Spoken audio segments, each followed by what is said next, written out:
오늘 우리는 팔복 강의 11번째 시간으로 마음이 청결한 자는 복이 있나니 라는 제목의 말씀을 나누려고 합니다. 전해지는 말씀 가운데 하나님의 은혜가 있으시기를 바랍니다. 아멘.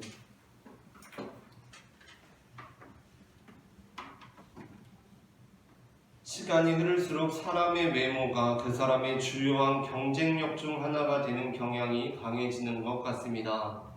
불과 제가 어린 시절만 해도 어떤 사람을 외모로 평가한다는 것이 부적절한 일로 여겨졌고, 설령 은연중에 내가 다른 사람을 외모로 평가하고 있다고 하더라도 사람들은 스스로 자신의 그러한 행실을 부정하고 잘못된 일이라고 여기면서 터부시하고 살았던 것 같습니다. 물론 지금이 그때보다 더 제도적으로는 나아졌는지도 모르겠습니다. 그러나 이 사회가 노동력이나 기술보다도 서비스업이 발달하게 되고, 노동력과 기술 역시도 마케팅의 지원 없이는 독자적으로 생존할 수가 없는 구조가 되면서 그 가장 근간이 되는 것, 서비스업과 마케팅의 가장 기본적인 요소라고 할 수 있는 이미지나 외모의 비중이 커지는 것 같습니다. 하지만 성경은 사람의 외모에 관하여 그 비중을 크게 두지 않고 있습니다. 물론 성경에도 어떤 이들의 외모가 출중했다는 본문들이 있기도 합니다. 대표적으로 모세의 경우에 모세의 어머니는 바로로부터 이스라엘의 모든 아들은 낳는 대로 죽이라는 명령을 받은 가운데 다른 어떤 이유에서가 아니라 자기의 아들이 잘생긴 것을 보고 석 달 동안 그를 숨깁니다. 그를 그렇게 살리는 것입니다. 출애굽기 2장 2절의 말씀입니다. 다 함께 합독하겠습니다. 그 여자가 임신하여 아들을 낳으니 그가 잘생긴 것을 보고 석 달 동안 그를 숨겼으나. 아멘. 그 어머니가 그 아들을 왜 숨깁니까? 그가 잘생겨서 숨깁니다. 그렇다면 이 본문은 우리의 외모가 중요하다는 말씀입니까? 하지만 우리가 이 본문을 다시 보게 될 때 이 본문은 정말 객관적으로 모세라는 이 사람이 너무 특출나게 잘생겼었기 때문이라기보다는 오히려 역설적으로 모세의 어머니가 자녀를 보는 그 어머니의 눈이 환경의 지배를 받지 않는 청결한 시선이었다는 것을 보여주고 있습니다. 모세의 어머니에게 자신의 자녀는 잘생긴 아이였습니다. 매우 특별한 아이였습니다. 그래서 어떻게 합니까? 그를 죽이지 않고 숨겨서 살립니다. 이것은 자신의 목숨을 내놓는 행위였습니다. 그 어머니가 자신도 함께, 아니 자신의 목숨을 내어놓고 그 아이를 살리고자 했던 것입니다. 그런데 여러분, 사실 모든 부모에게 자신의 아이는 어떻게 보입니까? 매우 잘생기게, 매우 특별하게, 매우 어여쁘게 보이기 마련입니다. 반면 그 다른 어머니들의 눈은 바로의 명령으로 인해서 혼탁해져 있었습니다. 많은 어머니들이 어떻게 합니까? 자신의 아들의 잘생김을 보지 못합니다. 자신의 아들을 죽음의 길로 내몰 수밖에 없었을 것입니다. 왜 그렇습니까? 자신의 아들이 잘생기지 않았기 때문입니다. 마땅히 자신의 아들을 잘생겨 보여야 하는데 세상적인 메시지, 그 바로의 명령으로 그 눈이 혼탁해지니까 그냥 죽어도 되는 아이처럼 보이는 것입니다. 잘생긴 아이로 보이지가 않는 것입니다. 비록 안타까운 현실이고 마음 아픈 상황이지만 자기 아들의 잘생김을 보지 못하는 혼탁해진 눈이 자기의 아들을 살려야 한다는 결단을 이끌어내지 못하고 있습니다. 그러므로 중요한 것은 그 아들을 어떻게 볼 것이냐 하는 우리의 눈이고 우리의 마음입니다. 외모는 하나님께서 주십니다. 요즘 우리의 외모를 하나님이 아니라 의느님이 주신다, 의사 선생님이 주신다라고 하기도 하지만 그리스도인들은 우리의 외모를 하나님께서 주신 것으로, 이것은 기본적으로 바꿀 수 없는 것, 결정할 수 없는 것이라고 믿습니다. 하지만 그리스도인들에게 바꿀 수 있다고 믿는 것이 있습니다. 그것은 바로 우리의 외모가 아닌 우리의 마음입니다. 상황은 우리가 결정할 수가 없습니다. 나에게 주어진 상황은 우리가 결정할 수 없습니다. 사실 우리의 삶의 99%는 우리가 결정할 수 없는 상황의 지배를 받고 있습니다. 내가 이런 외모로, 이런 사람으로, 이런 가정에서, 이러한 나라에, 이런 시대에 태어나서 이런 교육을 받고 이런 학교에 다니고 이런 친구들을 만나고 이런 매스컴을 접하고 사는 것은 내가 결정할 수 있는 것이라고는 단 하나도 없습니다. 99%가 다 이미 결정된 것으로서 나에게 주어집니다. 심지어 나의 능력과 나의 재능조차도 주어집니다. 그러나 우리가 결정할 수 있는 1%의 요소가 있습니다. 그것은 우리가 그렇게 주어진 99%의 결정된 것들을 어떻게 받아들일 것이냐 하는 것은 우리 마음의 문제라는 것입니다. 그리고 사실 그 1%의 결정이 그 99% 모든 것을 바꾸어 놓습니다. 에디슨은 유명한 명언으로 이러한 말을 남겼습니다. 천재는 99%의 노력과 1%의 영감으로 이루어진다 라는 말입니다. 그리고 그 말은 사실 천재는 99%의 노력으로 이루어진다는 말이 아니라 1%의 영감으로 이루어진다는 말입니다. 그 사실은 99%의 차이가 모든 것을 결정짓고 1%는 별것도 아닌 것 같은데 반대로 그 1%의 차이가 99%를 결정짓는다는 말입니다. 이와 마찬가지로 모든 것이 결정된 것으로 이루어진 우리의 삶은 그 1%의 우리의 마음의 결정에 따라 사실은 결정됩니다. 그렇기 때문에 성경은 우리의 외모가 아닌 마음을 강조하고 있습니다. 신명기 6장 4절부터 5절의 말씀을 다 함께 읽어보겠습니다. 함께 읽겠습니다. 이스라엘아 들으라. 우리 하나님 여호와는 오직 유일한 여호와시니 너는 마음을 다하고 뜻을 다하고 힘을 다하여 내 하나님 여호와를 사랑하라. 아멘. 시편 24장 3절부터 시편 24편 3절부터 6절의 말씀을 함께 읽겠습니다.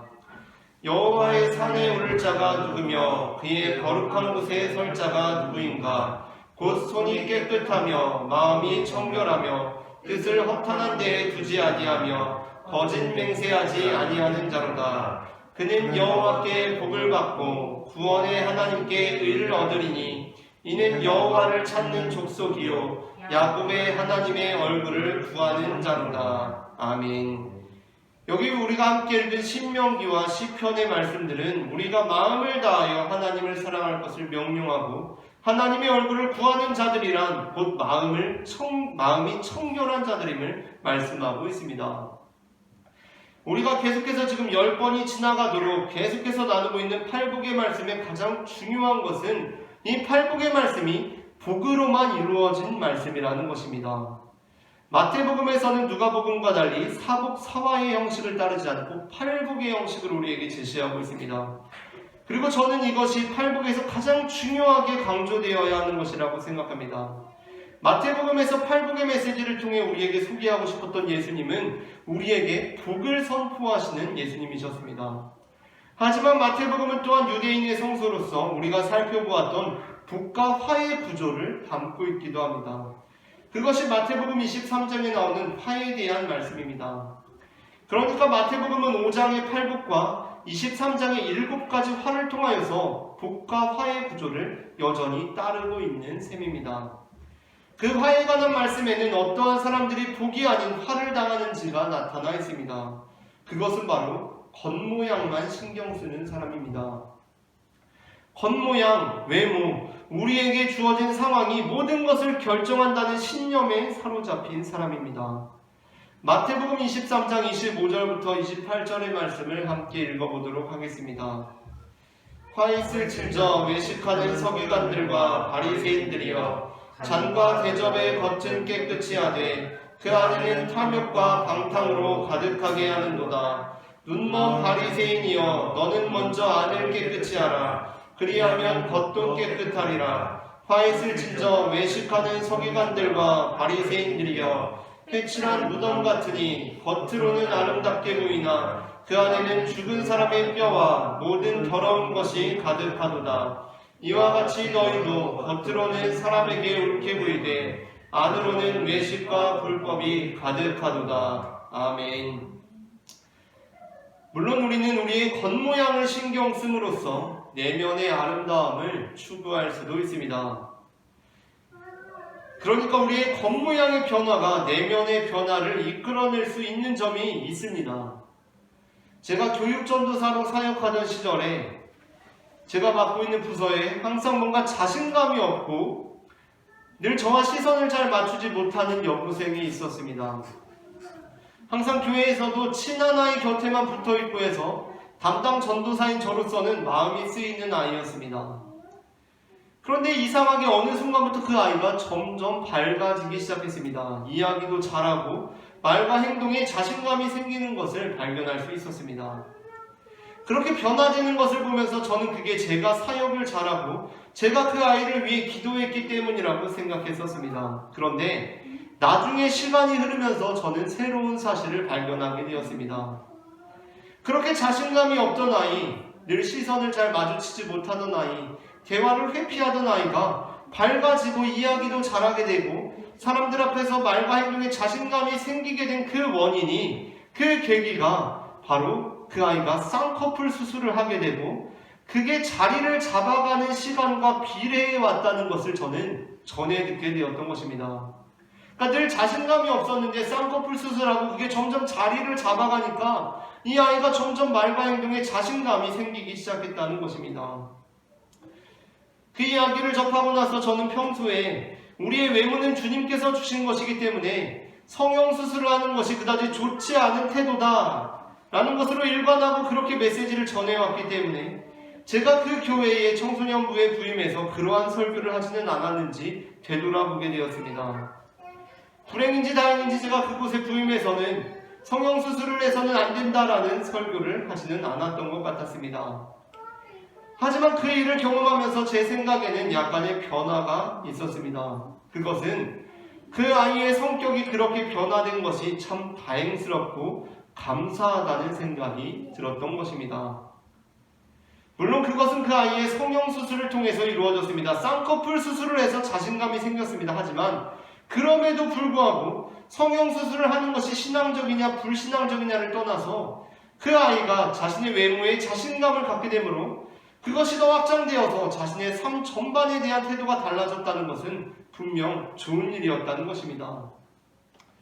그러한 면에서 우리의 몸을 어떻게 쓰고 어떠한 옷을 입느냐는 것은 대단히 중요한 부분입니다. 왜냐하면 우리가 몸을 쓰는 방식에 따라서 그리고 우리가 어떠한 옷을 입느냐에 따라서 우리의 내면이 영향을 받을 수가 있기 때문입니다. 그렇기 때문에 이스라엘이 회개할 때 어떻게 합니까? 아무 옷이나 입는 것이 아니라 항상 굵은 베옷을 입는 것입니다. 옷이 사람의 마음에 영향을 끼칩니다. 예수님께서도 그러한 모든 행위를 책망하신 것이 아닙니다. 우리가 그 무덤을 아름답게 손질함으로써 돌아가신 부모와 조상에 대한 감사와 은혜가 깊어지고 오늘 우리의 삶을 되돌아볼 시간을 갖게 된다면 그것을 어찌 악한 일로 여길 수가 있겠습니까? 그것이 아니라 예수님께서 책망하고 계신 것은 순수함을 잃어버린 행위들입니다. 그 행위의 목적이 마음의 청결함에 있는 것이 아니라 마음을 청결하게 하는데 향하고 있는 것이 아니라 세상적인 욕망을 향해 있는 것입니다. 우리는 세상적인 환난이 찾아오고 어려움이 찾아올 때 기도를 합니다. 그때 우리가 기도하는 이유가 무엇입니까? 그것은 세상적인 환난과 어려움에도 흔들리지 아니하고 주님만을 바라볼 수 있기를 기도하는 것입니다. 단순히 세상적인 환난과 어려움이 다 소멸되고 해결되고 그렇게 극복되기 위해서 기도하는 것이 아닙니다. 나의 기도를 통해서 하나님께서 모든 환난과 어려움을 사라지게 해주시는 거래를 하는 것이 아닙니다. 교회는 교회에서 달란트 시장을 하고 무슨 김치를 팔고 바자회를 해서 장사하는 곳이 되는 것이 아니라 바로 그렇게 기도할 때 교회는 장사하는 곳이 됩니다. 교회에서 달란트 시장하고 김치 팔고 바자회에서 장사하는 곳이 되는 것이 아니라 그렇게 나의 기도를 통해서 하나님께서 모든 환난과 어려움을 사라지게 해주시는 그 거래를 하기 시작할 때 교회가 장사하는 곳이 됩니다. 기도가 거래되는 것입니다. 기도가 지불되는 것입니다. 아니 지불했는데 왜 상품이 안 오냐고 따지는 것입니다. 그때 교회는 기도하는 집이 아니라 강도들의 소굴이 됩니다. 우리는 기도하니까 세상적인 환난과 어려움이 다 사라져서 극복되는 것이 아니라 우리가 기도하다 보니까 세상적인 환난과 어려움이 그대로 있음에도 불구하고 그것이 더 이상 크게 문제되지 않는다는 것을 발견하게 되는 것입니다. 부부가 살다 보면 때로는 싸울 때도 있지 않습니까? 그리고 진짜 너무 큰 잘못을 저질러서 부부의 관계를 끊어야 할 때도 있을 것입니다. 그런데 사실 그 싸움들을 잘 생각해보면, 곰곰이 생각해보면 적지 않은 싸움들이 다 별것 아닌 일들에서 벌어지곤 합니다. 근데 그게 돌아보니까 별거 아니라고 해서 진짜 싸움이 별거 아니었던 게 아니라 돌아보니까 별거 아닌 일인데 엄청나게 격렬하게 싸운다는 것입니다. 그게 별거 아니라고 해서 그 싸움 자체가 별것 아니었다는 얘기가 아닙니다. 싸움을 격렬하게 벌입니다. 서로 쏘아보고 증오하고 칼로 찌르는 말을 내뱉습니다. 그런데 그런 것들이 시간이 흐르고 생각해보니까, 잠시 거리를 두고 생각해보니까 어떻습니까? 진짜 사소한 일들, 진짜 보잘것없는 일들일 때가 있습니다.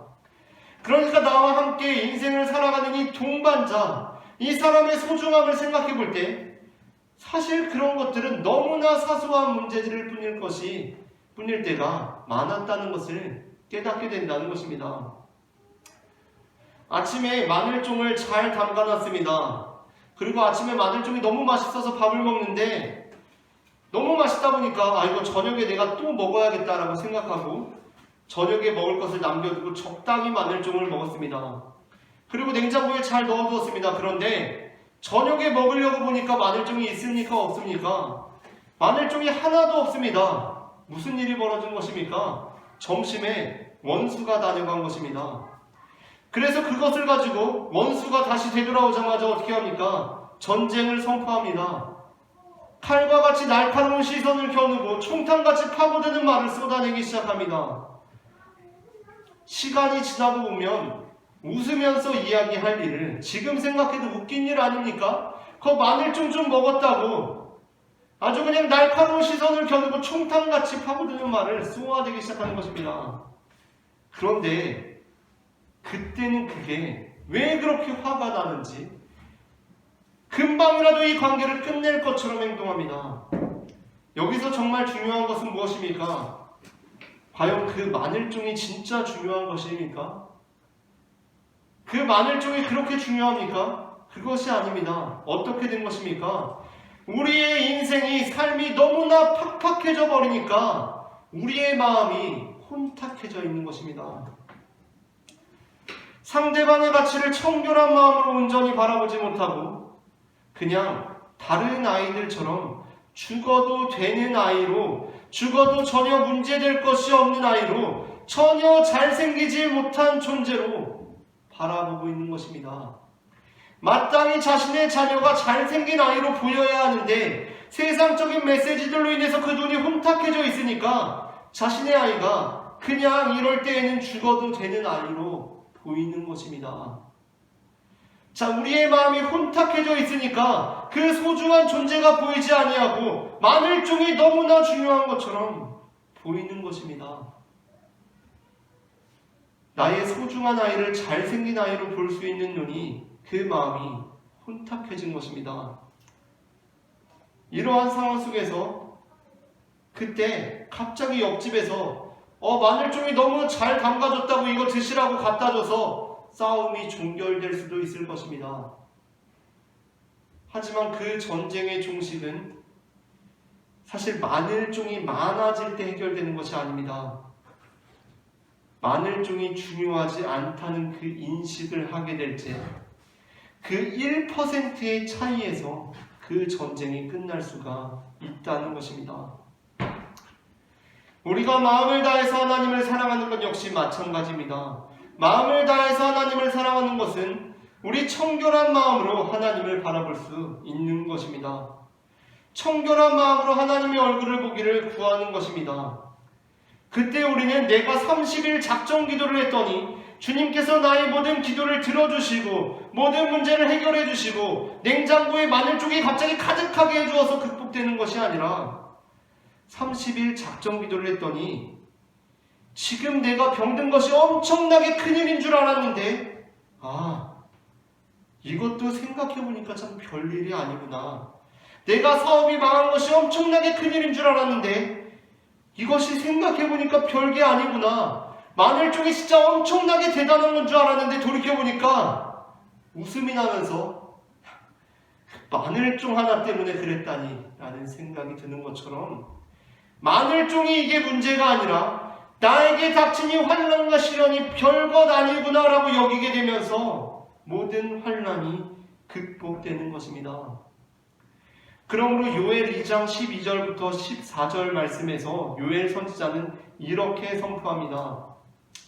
우리 다 함께 요엘 2장 12절부터 14절 말씀을 앞에 화면을 보시고 합독해 보겠습니다. 여호와의 말씀에 너희는 이제라도 금식하고 울며 애통하고 마음을 다하여 내게로 돌아오라 하셨나니 너희는 옷을 찢지 말고 마음을 찢고 너희 하나님 여호와께로 돌아올지로다.